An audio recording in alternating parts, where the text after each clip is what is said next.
Terima kasih Anda masih menyaksikan Net Bali. Menghadapi Pekan Olahraga Provinsi Bali di Tabanan, seluruh atlet tenis meja kontingen Buleleng lakukan pemanasan di Singaraja Cup 2019. PT MSI Buleleng targetkan 3 emas di sejumlah nomor andalan.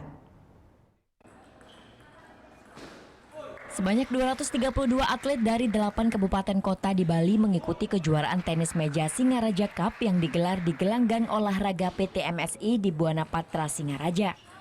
Kejuaraan tenis meja ini merupakan ajang pemanasan seluruh atlet yang nantinya akan diturunkan pada Pekan Olahraga Provinsi Bali di Tabanan pada Oktober mendatang.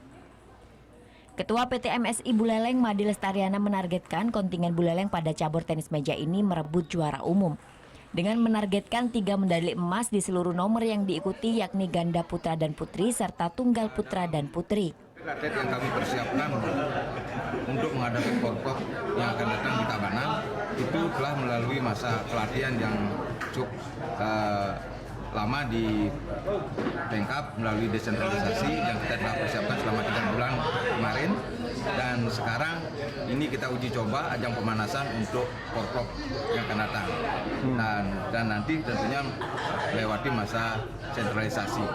Secara prestasi kami yakini bisa kita wujudkan berdasarkan evaluasi beberapa kejuaraan terakhir.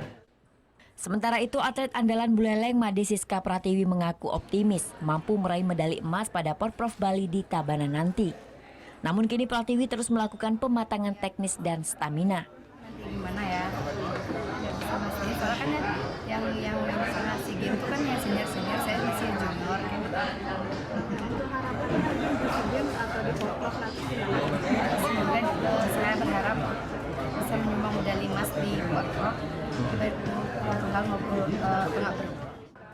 Kejuaraan tenis meja Singaraja Cup 2019 ini mempertandingkan beberapa nomor, yakni ganda putra, ganda putri, serta tunggal putra dan tunggal putri.